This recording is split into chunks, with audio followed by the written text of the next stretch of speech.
우리 교역자 직원들이 교회에서 밥을 먹을 때, 주로 점심 때 아니면 수요일이나 금요일에는 기도회가 있기 때문에 저녁도 교회에서 보통 먹게 되죠. 외부로 나가기보다는 그냥 주문을 해서 교회 사무실에서 함께 먹습니다. 밥을 먹을 때 나누는 주로 대화들 중에 가장 큰 뭐라고 할까요? 이야기들, 대화의 주제가 하나 있다면 그것은 이제 아이들에 관한 겁니다. 우리 교회 이제 2명의 부목사님들 가정에 아이들이 있어요. 하준이, 하윤이, 세연이, 유연이, 그리고 강보람 전도사의 아들인 가인이가 있죠.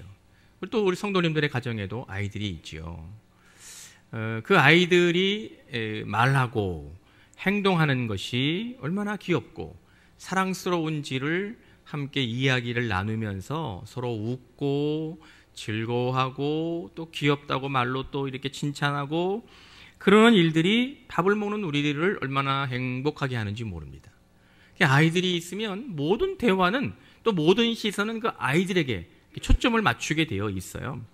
그러니까 이제 밥을 먹으면서도 그 귀여운 아이들의 모습들을 떠올리게 되면 그냥 밥 먹는 것도 행복하고 그냥 기쁜 거죠. 아이들을 얼마나 이쁘고 사랑스럽습니까? 그런데 저는 이제 문득 어떤 생각을 하게 되냐면요. 그 우리 아이들이, 여러분들의 가정에서도 자라는 아이들이 의식하지는 못했을런지 모르지만 일정한 그들의 삶의 지향점이 있다는 거예요. 물론 이건 아동학자들도 언급하는 일이기도 합니다만 그것은 뭐냐면 일종의 완전함을 향하여 나아가는 거라는 거죠. 완벽함을 추구하는 과정 속에 그 아이들이 있다는 겁니다. 예를 들어서 쉽게 설명하면 이렇게 말씀드릴 수 있을 것 같아요. 남자아이들은 장난감을 보통 뭘 많이 갖고 노는지 아십니까? 자동차, 또 로봇 같은 거 있잖아요. 응? 로봇 같은 거. 여러분들이 남자아이들은 보통 로봇을 많이 갖고 놀아요. 로봇은 우리 인간이 가지고 있는 능력에 비해서 엄청난 힘을 가지고 있죠. 남자아이들이 로봇을 갖고 놀면서 적도 무찌르고 또 나쁜 사람도 물리치고 이러면서 승리의 기쁨을 누리는 거예요. 마치 자기가 로봇이 된 것처럼 자신과 로봇을 동일시하는 거예요. 로봇을 갖고 놀면서 물리쳐라, 죽어라 이러면서 자기의 기쁨을 누리는 거죠. 행복을 맛보는 거예요. 그러니까 자기보다 큰 능력이 있는 무언가를 통하여 자기 만족을 추구하는 그러한 모습이 아이들의 심리 속에 있는 겁니다. 여자아이들은 뭘 갖고 놀죠? 인형을 갖고 놉니다. 인형.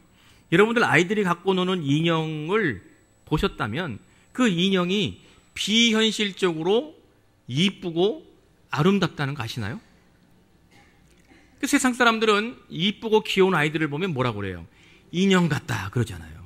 여러분들 인형을 한번 보세요. 인형 보신 기억이, 저도 이제 저희 아이들이 다 커가지고 그 인형을 봤던 기억이 별로 없습니다만 제 기억으로도 그 인형의 비율을 한번 보세요. 이게 완전히 괴물이에요, 괴물. 그런 비율이 나올 수 없어요. 그럼에도 불구하고 인형이 아주 이쁘게요. 그러니까 아이들이 그 인형을 갖고 놀면서 옷도 입히고 그 인형과 서로 이야기하고 여자아이들은 그러면서 자기의 자신을 그 인형과 동일시하는 거예요. 행복을 누리고 싶은 거예요. 이쁜 모습, 아름다운 인형을 갖고 놀면서 자기를 그 인형과 동일시하면서 기쁨을 추구하는 거죠. 이게 다 뭘 의미하는 거냐면요. 우리 모두가 어떤 완전함, 완벽함, 그런 것을 향하여 나아가고자 하는 본능이 우리 안에 다 내재되어 있다는 것이지요.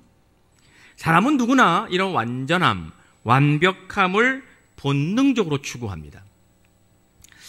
저는 이걸 목사로서 그냥 인정합니다. 좀 전에 말씀을 드렸던 것처럼 아이들을 연구하는 아동학자들을, 심리학자들은 이런 걸 이야기하기도 하지만 그것과는 별다르게 제가 목사로서 그것을 인정하는 이유는 성경이 이것을 우리에게 가르치고 있기 때문이죠. 하나님이 아담을 창조하셨을 때 하나님은 아담에게 모든 것을 다 주셨습니다. 하나님의 성품, 하나님의 선하신 속성, 하나님의 거룩함, 이런 것들을 아담에게 다 주셨습니다. 그러니까 완벽한 아담이 만들어진 거죠. 하나님이 만들어 놓은 창조하신 인간이 어디 결함이 있을 수 있겠습니까? 완전한 하나님이 완전한 인간을 만드신 거죠. 그런데 죄가 들어와서 하나님의 형상이 훼손되어 버렸죠. 잃어버린 거예요. 하나님의 완전함을. 하나님의 완벽함을 그 순간 소실되어 훼손되어 버렸어요. 그러니까 사람들이 말이죠, 그걸 잊어버리긴 했지만 본능적으로 사람이 하나님을 믿든 하나님을 믿지 않든지 간에 우리 안에 내재되어 있는 하나님의 선하신 속성과 선품과 인품이 우리 가운데 있는 거예요. 그러니까 무의식적으로라도 완전하고 싶은 마음이 생기는 거예요. 완벽함과 먼저 온전함을 향하여 나아가고자 하는 욕심이 우리 마음속에 갈망이 생기는 거죠. 성경이 우리에게 가르치고 있는 거예요. 세상 사람들이, 학자들이 이야기하는 것과는 별다르게 성경이 이것을 우리에게 증거하고 있다는 거죠. 그러니까 우리 아이들이 로봇을 갖고 놀면서, 예쁜 인형을 갖고 놀면서 자신의 행복을 추구하고 완벽함을 향하여 나아가고자 하는 그런 본능을 보여주는 거죠. 어른이 되면 안 그런가요? 어른이 되면 출세하고 성공해서 뭔가 완벽한 삶, 괜찮은 인생, 멋진 그러한 삶을 살고 싶은 욕구가 우리 모두에게 있는 것과 다를 바가 없는 것이겠지요. 이것은 단순하게 돈을 많이 벌어서 부자로 살면 된다, 이러한 것을 넘어서는 겁니다. 이것은 그저 출세하는 것만으로 국한될 수 있는 삶의 모습이 아닙니다. 우리는 만족스러운 삶을 살기를 원하죠. 우리 모두가 행복한 인생을 다 갈망하고 있는 것은 바로 하나님이 우리 가운데 주신 원래의 하나님의 형상을 향한 회복의 여정 중에 있기 때문에 그렇다는 겁니다. 제 경우 제가 하나님의 교회를 섬기는 목사로 살고 있기 때문에 저도 그런 갈망이 있어요. 저의 갈망은 뭐겠습니까? 멋진 목회자가 되는 거죠. 정말 아주 괜찮은 목사로 살고 싶은 마음이 제 마음속에 아주 강렬하게 있습니다. 설교할 때마다 모든 성도들이 하나님의 말씀을 깨닫고 말씀을 듣는 순간 믿음으로 결단해서 그 결단한 믿음을 삶에서 실천하고 적용하고 아름다운 열매를 맺며 살도록 그러한 영향력을 나타내는 목사가 되면 얼마나 좋을까. 생각만 해도 행복하잖아요. 여러분들의 담임 목사를 좀 행복하게 좀 해줘봐요. 얼마나 생각만 해도 행복해요. 말씀 한마디로 말이야, 그냥. 와, 자꾸 말이야. 말씀 한마디로, 설교 한 번으로 그냥 끝장을 보는 거야, 그냥. 누가 아멘하셨어요? 아멘하신 분에게 하나님의 큰 복이 임하기를 축복합니다. 늦었어. 아멘하려면 일찍 해야지 말이야. 꼭 늦게 그냥. 선점하는 자가 중요한 거예요. 선점하는 자가. 제가 기도할 때마다 하나님 저에게 기도의 능력을 주셨어 말이에요. 성도들을 위해서 중보하고 기도할 때마다 상처받은 성도들 회복하게 하시고, 병든 성도들에게 머리 안수하고 기도할 때마다 하나님 성도들이 기도하는 것보다 100만 배나 빨리 역사하셔서 회복하게 하시기를 간절히. 그럼 기도의 능력이 있는 목사 얼마나 멋있어요. 제가 그냥 간절히 바라는, 자나깨나 바라는 거예요. 교회를 섬김에 있어서도 무엇 하나 부족한 것이 없어서 계획한 거, 생각한 거, 또 그냥 지도력을 발휘할 때마다 그냥 좋은 지도력이 등급 나타나서 우리 교회가 정말 이 어두운 세상에서 해같이 빛나는 교회가 되면 얼마나 좋을까. 자나깨나 제가 잠잘 때도 이 생각, 깨서도 이 생각, 그냥 틈만 남은 이런 생각을 하며 사는 게 저의 삶이거든요. 얼마나 멋있어요. 매 순간마다. 그런데 목사인 제가 이러한 꿈을 꾸며 사는 것처럼 여러분들도 여러분들의 삶의 자리에서 여러분들의 형편에 따라서 이런 꿈을 꾸고 있잖아요. 참 멋있게 살았으면 좋겠다. 행복했으면 좋겠다. 정말 가치 있는 삶을 살았으면 좋겠다. 나에게 정말 의미 있는 일들이 많이 일어났으면 좋겠다. 그런 것들이 완전함을 향한 그런 갈망을 우리 모두가 다 가지고 계시잖아요. 그런데 안타깝게도 우리 모두가 다 인정하고 아는 것처럼 이러한 일들이 우리의 삶에 잘 나타나지 않아요. 현실은 꿈과 좀 다른 모습으로 늘 드러난다는 거죠. 좀 뭔가 잘 해보려고 해도 잘 안 돼. 좀 뭔가 좀 일을 잘 꾸며가지고 내 마음을 좀 잘해서 뭔가 좀 이루어가고 좀 성취하고 뭔가 좀 의미 있는 결과를 내놓고 싶은데 그게 내 마음대로 잘 안 돼요. 아니 그냥 막 사는 사람들은 그럴 수 있다 하더라도, 그냥 대충 사는 사람들은 당연한 것 아니겠어요? 뭐 그럴 수 있다 하더라도 정말 열심히 사는 사람, 성실하게 사는 사람, 그리스도 안에서 예수 믿으면서 믿음 안에서 정말 잘 살아보려고 하는 이 성도는조차도 우리가 꿈꾸고 우리가 바라는 것들이 이루어지기보다는 많은 경우에 있어서 매일매일 힘들고 어렵고 고통스럽고 아픔과 상처 속에서 우리가 살아가고 있다는 거예요. 지난 목요일 이제 부흥회가 끝난 그 다음 날이죠. 여러분들 월요일부터 수요일까지 우리가 부흥회를 했습니다. 은혜를 많이 받은 부흥회였습니다. 부흥회가 끝나면 그 다음 날은 보통 교육자 직원이 하루를 쉽니다. 월요일 날 쉬지를 못하기 때문에 목요일 날 하루를 이제 쉬게 되지요. 저도 그날 쉬는 날이기 때문에 이제 부흥회를 하면 여러분들은 뭐 어떤 일인지 모르겠지만 담임 목사가 굉장히 신경을 많이 써요. 어쨌든 좀 끝나고 나면 기분 좋은 피로감이 있습니다. 좀 저는 쉬는 다음 날은 늦잠도 좀 자고 편하게 좀 릴렉스하는 시간을 보내고 싶은 마음이 제 안에 있어요. 그런데 예전에 한 달 전쯤 전에 우리 금천 지방에서 운영하는 독서 모임이 있어요. 이 독서 모임은 각 지방 내마다 하나씩 소그룹을 형성하게 해서 연회에서 지원해주고 이렇게 모임을 가지고 공부할 수 있도록 이끌어가는 모임이거든요. 그걸 또 제가 또 팀장을 맡고 있어서 소그룹 팀장을 연회에서 운영하는 소그룹 팀장을 또 제가 맡고 있기 때문에 그걸 운영하고 있는데 한 달에 한 번씩 모여서 목사님들이 모여서 공부해요. 책 읽고 공부하는 시간이거든요. 근데 감리사님하고 그걸 주관하는 교육부 총무님이 한 달 전쯤 전에 1박 2일로 속초에 가서 하루 좀 공부하고 그리고 좀 쉬고 왔으면 좋겠다. 그렇게 일정을 잡아놨어요. 그게 지난주 목요일 날, 금요일 날 1박 2일로 잡힌 거예요. 제가 가야 되는 거예요. 가고 싶었겠어요? 안 가고 싶었겠어요? 응? 안 가고 싶었지. 제가 그걸 왜 가? 그냥 좀 늦잠 자고 그냥 푹 쉬어야 되는데. 그걸 아침부터 가야 되니. 사실 좀 짜증이 나는 거예요. 인상이 좀 찌푸러지긴 했죠.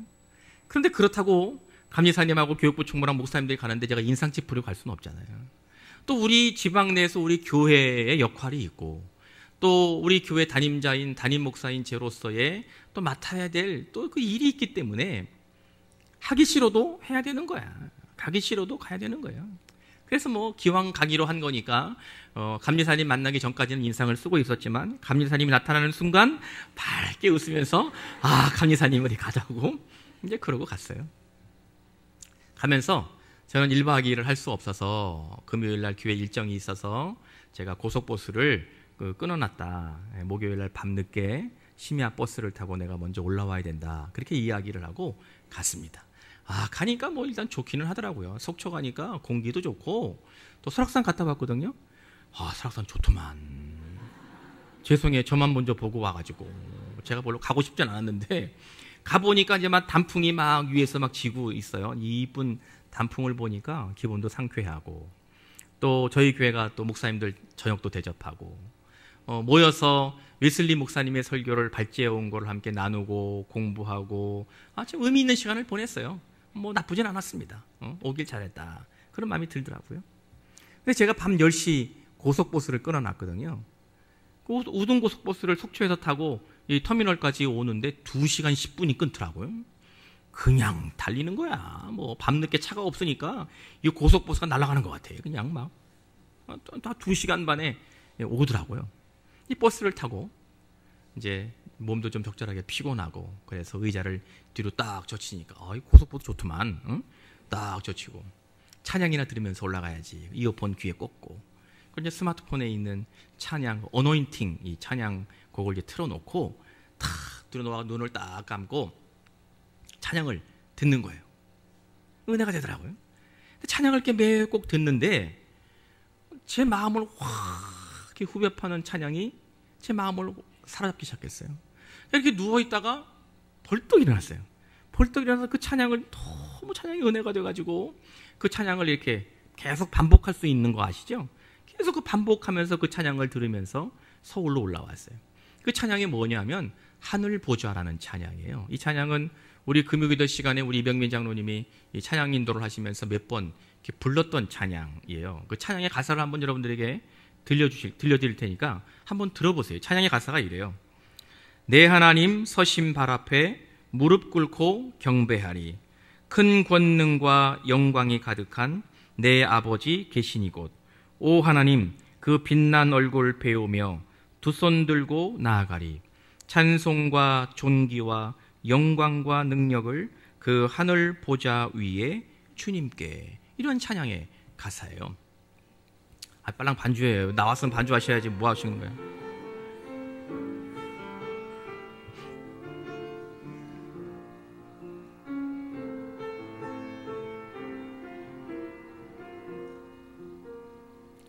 내 하나님 서신 그 앞에 무릎 꿇고 경배하리.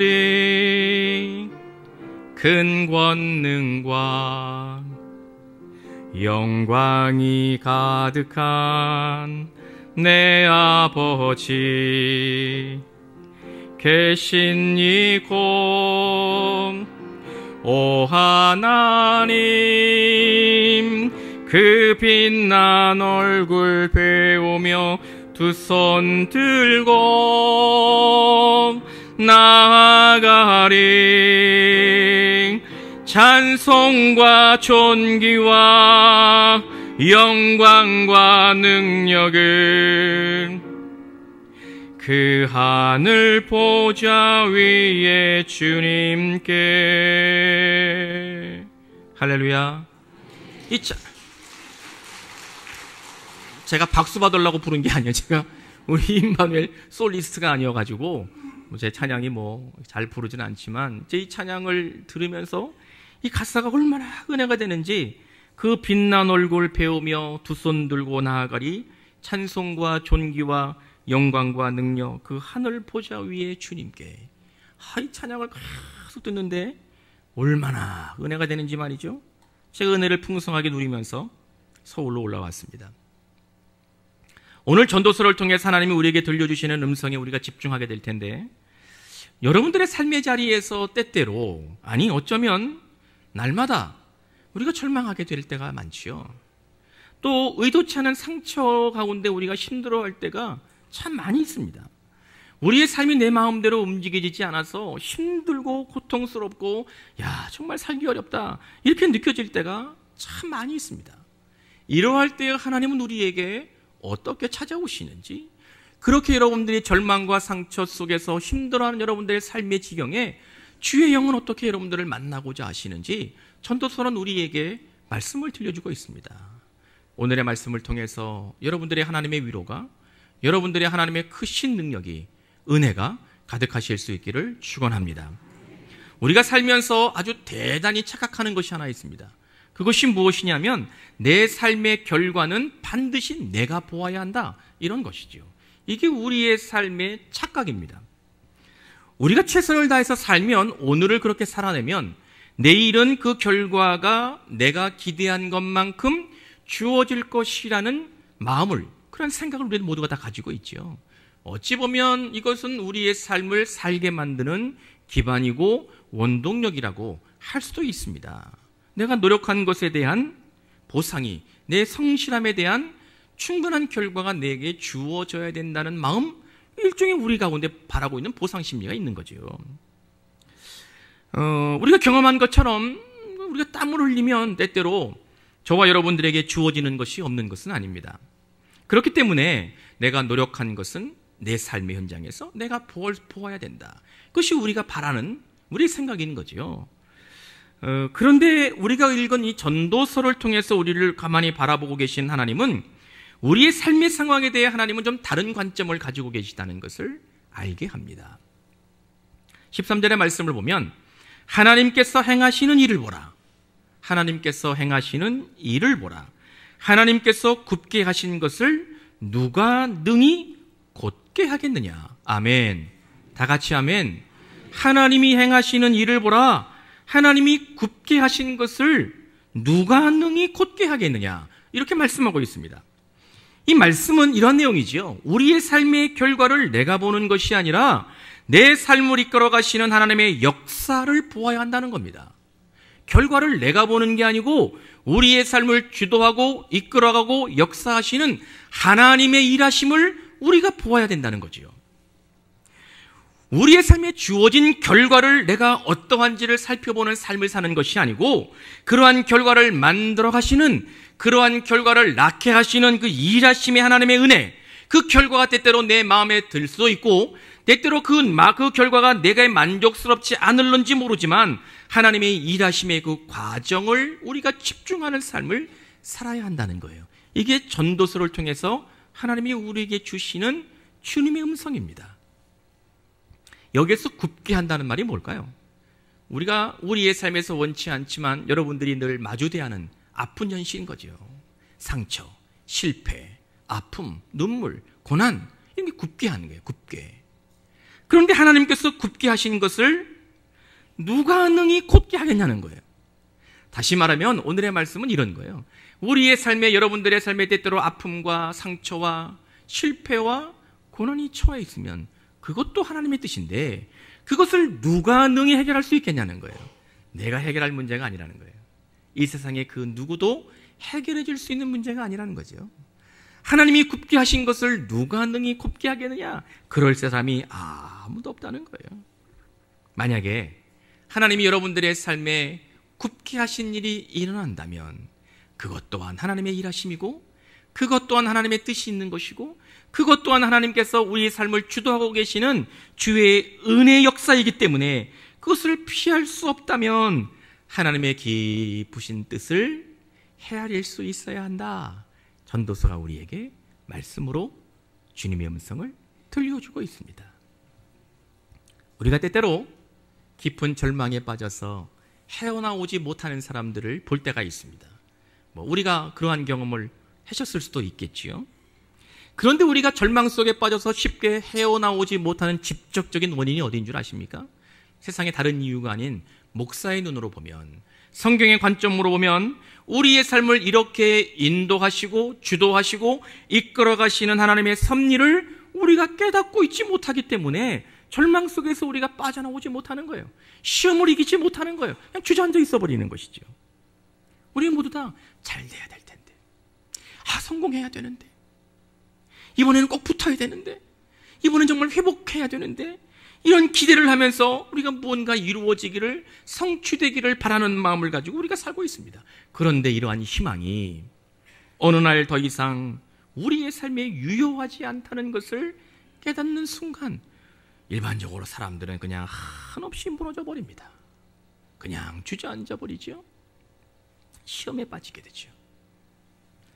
그런데 우리 신앙을 갖고 있는 이 그리스도인들, 저와 여러분들은 만에 하나, 정말 만에 하나 이 같은 지경에 혹시라도 처하게 될지라도 우리는 세상 사람들과 다르게 무너져 버리고 넘어지고 절망하지 않아야 되는 이유가 있다면 그것은 바로 내 삶의 결과를 내가 보는 것이 아니라, 여러분들의 삶의 결과를 여러분들이 보는 것이 아니라 우리들은 하나님의 일하심의 그 과정을 보는 사람들이기 때문입니다.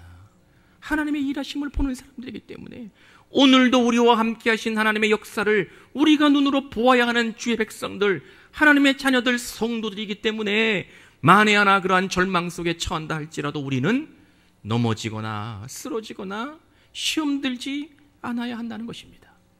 하나님이 여러분들의 삶을, 우리의 모든 삶의 과정을 아주 세세하게, 세밀하게 주도하시고 관찰하시고 우리를 이끌고 가시는 하나님의 섭리를 보는 성도들이기 때문입니다. 깨닫는 은혜가 있기를 주님의 이름으로 기원합니다. 오늘의 삶도 하나님이 우리를 주도하고 계십니다. 여러분들의 지금의 인생도 하나님이 여러분들을 붙들고 계십니다. 여러분들이 홀로 가시는 것이 아니라는 거예요. 저는 세상이 참 악하다고 느껴질 때가 종종 있어요. 참 세상이라는 것이 이렇게 악하구나, 이렇게 느껴질 때가 있습니다. 아주 교묘한 말을 사용하고 마치 우리에게 주어진, 우리가 맞닥뜨리고 있는 상황과 현실이 마치 그걸 꿰뚫어보는 탁월함을 가지고 있는 어휘를 사용해서 우리가 처해 있는 현실을 적나라하게 보게 만들어가지고 사람들로 하여금 분노하게 만들고 사람들로 하여금 절망하게 만드는 아주 의도적인 단어의 조합을 사용하는 걸 볼 때마다 저는 이 세상이 악하다는 느낌을 받습니다. 대표적인 예가 뭐냐면 희망고문이라는 말이에요. 희망고문이라는 말 들어보셨어요?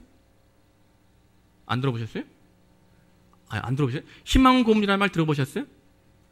허허이, 아무도 안 들어보셨어요? 희망고문이라는 말이 있어요. 이게 주로 젊은 세대들에게 많이 쓰는 말이고요. 이게 매스컴에서도 오르락 내리락 하는 말입니다. 기자들도 쓰는 말이에요. 기사에 쓰는 말이에요. 희망 고문이라는 단어. 여러분들 이 희망이라는 말과 고문이라는 말이 어울리는 단어가 아니에요. 어떻게 희망과 고문이 어울릴 수 있어요? 전혀 어울리는 단어의 조합이 아니에요.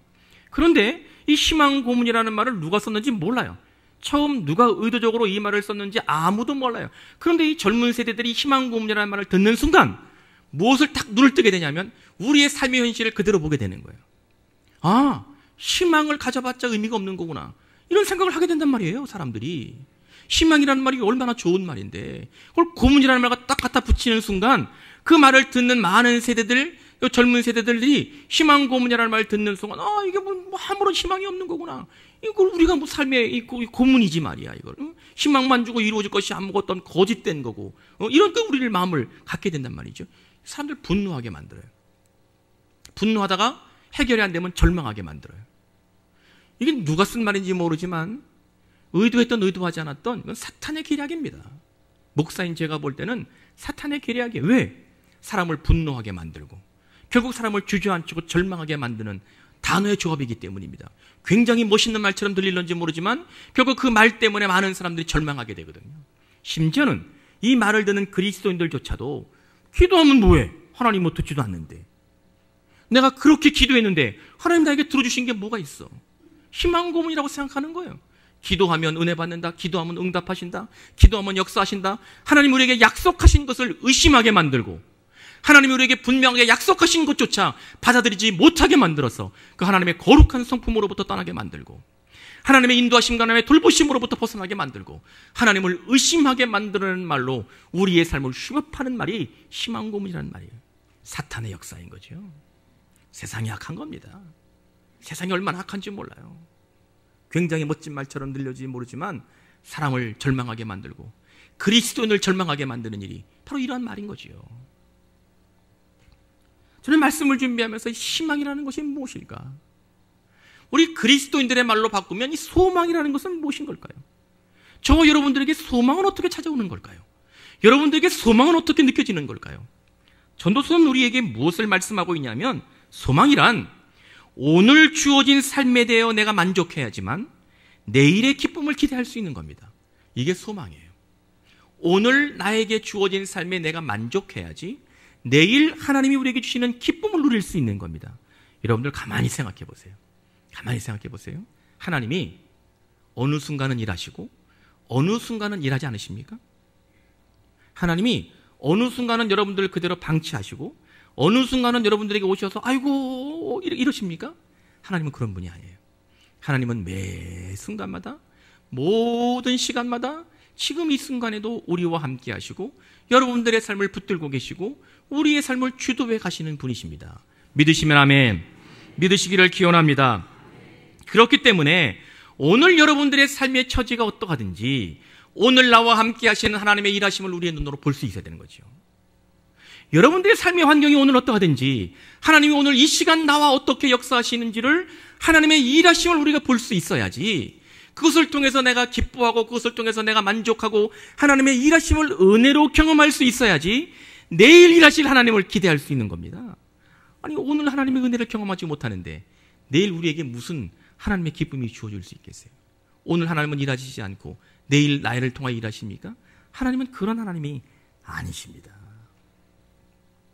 오늘 하나님의 은총이 여러분들에게 경험되지 못하면 내일 주의 은혜가 우리 가운데 주어진다는 보장이 없습니다. 여러분들 오늘 늘 불만하고 불평하고 비난하고 하나님을 원망하는 사람이 내일 하나님의 은혜를 경험할 수 있습니까? 절대로 그러한 일은 없습니다. 그러한 일은 일어나지 않습니다. 오늘 내가 주어진 삶에 기뻐하고 오늘 일하신 하나님의 역사를 내가 눈으로 보고 오늘 나와 함께 하신 하나님을 내가 경험해야지 내일 하나님이 주시는 은혜가 기다려지고 소망을 품게 되고 하나님의 복을 누리게 되는 것임을 믿으시기 바랍니다. 하나님의 자녀들께 살아갈 수 있도록 오늘 인도하고 계십니다. 여러분들 예배하는 이 시간에도 놀라운 주의 섭리가 여러분들의 삶 속에 역사하고 계십니다. 이걸 오늘 우리가 깨달아야지요. 발견해야지요. 고백해야지요. 믿어야 됩니다. 그래야지 우리에게 내일 이루실 놀라운 하나님의 일하심을 여러분들의 삶 속에서 경험하고 기대하게 된다는 것을 믿으시기 바랍니다. 이게 소망이에요. 이게 성경이 말하고 있는 소망이에요. 오늘 우리가 하나님의 은혜를 누리지 못하면 내일은 우리에게 소망이 없는 겁니다. 14절 전반부를 읽어보면 형통한 날에는 기뻐하고 곤고한 날에는 되돌아보아라. 아멘. 다 같이 아멘. 형통한 날에는 기뻐하고 곤고한 날에는 되돌아보아라. 전도서는 우리에게 이렇게 말씀합니다. 오늘 바로 지금 하나님이 우리와 함께 하시는 순간순간에 집중하라. 할렐루야. 할렐루야. 하나님이 우리와 함께 하시는 순간에 우리가 집중해야 됩니다. 형통한 날에 기뻐하는 오늘이 있다면 곤고한 날에도 여러분들과 함께 하시는 하나님의 뜻을 헤아릴 수 있기를 주님의 이름으로 기원합니다. 하나님께서 이 두 가지를 우리의 삶 속에 병행하신답니다. 형통한 날과 곤고한 날을 여러분들의 삶에 늘 병행하신답니다. 성경이 우리에게 말씀하고 있는 거예요. 오늘 우리가 기쁨이 있다면 또 다른 오늘에 우리는 하나님의 삶을 통하여 우리의 삶을 되돌아보아야 될 분명한 이유가 있다는 거예요. 오늘 우리가 기뻐하는 형통한 날을 살고 있다면 또 다른 오늘에는 우리가 공감이 처할지라도 우리의 삶을 되돌아보아야 하는 하나님의 뜻이, 주의 섭리가 우리의 삶 속에 이루어져 가고 있다는 겁니다. 깨달을 수 있기를 주님의 이름으로 기원합니다. 이것이 가능하려면 우리 가운데 지혜가 있어야 된다는 거예요. 전도에서 말하는 지혜는 슬기롭고 사리 분별 잘하고 머리 좋고 이런 지혜가 아니라 전도서에서 지혜는 하나님의 말씀이에요. 말씀을 통해서 우리는 공고한 날과 형통한 날을 바라볼 수 있는 거예요. 말씀을 따라 살아갈 때야 비로소 저와 여러분들은 형통한 날에 기뻐할 수 있는 것이고요. 말씀에 우리가 온전하게 따라 살아갈 때에 여러분들의 삶에 공감이 처한다 할지라도 절망하거나 낭망하지 않고 이것 또한 하나님의 뜻임을 깨달아서 우리의 삶을 되돌아보고 하나님께서 나의 삶을 이끌어 가시는 주의 섭리를 바라보게 되고 소망을 꿈꾸게 되는 것임을 믿으시기 바랍니다. 하나님의 말씀 앞에 거하시는 우리 모든 성도들 될 수 있기를 주님의 이름으로 축복합니다. 또한 우리의 삶에 형통한 날이 있을지라도 우리가 교만할 이유도 없고 우쭐거릴 것도 없어요. 여러분들이 형통한 날을 만나서 여러분들의 삶에 기쁨이 가득하 있다면 그것 또한 하나님이 그것을 통해서 여러분들에게 일하시는 현장이고 그것을 통해 하나님이 여러분들에게 이루어 가시는 하나님의 확고한 계획하심이 있는 것임을 겸손하게 깨달아야 될 줄로 믿습니다. 14절 후반부에서처럼 하나님께서 이루려는 내일을 우리가 결코 알 수 없습니다. 내일 우리에게 어떠한 일이 일어날는지 알 수 없습니다. 그렇기 때문에 우리가 내일 때문에 기뻐하고 만족하는 삶을 사는 사람들이 아니라 오늘 지금 이 순간 예배하는 이 자리, 여러분들의 삶의 자리 어떠하든지 하나님의 일하심을 말씀을 통하여 보고 말씀으로 하나님을 만나고 그래서 내일이 우리에게 분명해지는 소망을 보는 기쁨을 누리는 우리 성도들 되실 수 있기를 기원합니다. 제가 전도서 말씀을 묵상하다가 보니까 문득 데살로니가 전서의 말씀이 문득 떠올랐어요. 아, 이것이 이렇게 연결이 되는 말씀이구나 하는 것을 깨닫게 됐어요. 성경은 우리에게 왜 그렇게 감사라는 말을 하고 있는가 하는 것이 문득 새롭게 느껴지기 시작했다는 겁니다. 성경을 읽어보면 우리들에게 늘 감사하는 삶을 살라고 말하잖아요. 아니 뭐 가만히 보면 감사할 것도 별로 없는데 아니 뭐 하나님이 우리에게 감사할 뭐 이유와 조건을 주시도 않으면서 왜 맨날 이렇게 감사라고 그러나 그런 것이 잘 이해가 안 될 때가 있잖아요. 그러니 전도서의 말씀을 연결해 보면 데살로니가전서 13장 데살로니가전서에 보면 3장에 보면 항상 기뻐하고 범사에 감사하고 쉬지 말고 기도하라 이렇게 말씀하고 있잖아요. 항상이 뭐와 연결되어 있는 거예요? 오늘과 연결되어 있는 거예요. 범사가 뭐와 연결되어 있어요? 지금과 연결되어 있는 거예요. 쉬지 말고가 뭐랑 연결되어 있어요? 오늘, 지금, 이 순간과 연결되어 있는 게 쉬지 말고예요. 성경은 우리에게 삶이 어떠하든지 항상 기뻐하고 범사에 감사하고 쉬지 말고 기도하라고 말씀하는 거죠. 오늘 감사하지 않으면 내일의 감사가 없는 거예요. 깨달아지시면 아멘. 오늘 기뻐하지 않으면 내일의 기쁨이 우리에게 없는 겁니다. 오늘 우리가 기도하지 않으면 내일의 응답이 우리에게 없는 것이지요. 우리가 하나님의 인도하심을 오늘 경험하고 오늘 체험하고 오늘 인정해야지만 우리가 내일 우리의 삶 속에서 역사하실 하나님의 은혜와 기쁨과 하늘의 복을 누리게 된다는 것을 믿으시기 바랍니다. 오늘 여러분들의 삶에, 여러분들의 가정에, 우리 교회 공동체 속에 역사하시는 하나님을 말씀을 통하여 만나실 수 있기를 기원합니다. 제가 좀 전에 불렀던 찬양 하늘 보자, 가사를 다시 한번 여러분들에게 불러드릴 테니까 한번 생각해 보세요. 내 하나님, 서신 발 앞에 무릎 꿇고 경배하리. 큰 권능과 영광이 가득한 내 아버지 계신 이곳. 오 하나님, 그 빛난 얼굴 배우며, 오 하나님, 그 빛난 얼굴 배우며 두 손 들고 나아가리. 찬송과 존귀와 영광과 능력을 그 하늘 보좌 위에 주님께. 할렐루야, 할렐루야. 우리 사랑하는 성광의 성도님들, 오늘 이 자리, 여러분들의 삶의 자리에서 말씀을 통하여 하나님을 경험하실 수 있기를 기원합니다. 말씀으로 하나님께 더욱더 가까이 나오실 수 있기를 주님의 이름으로 간절히 기원합니다.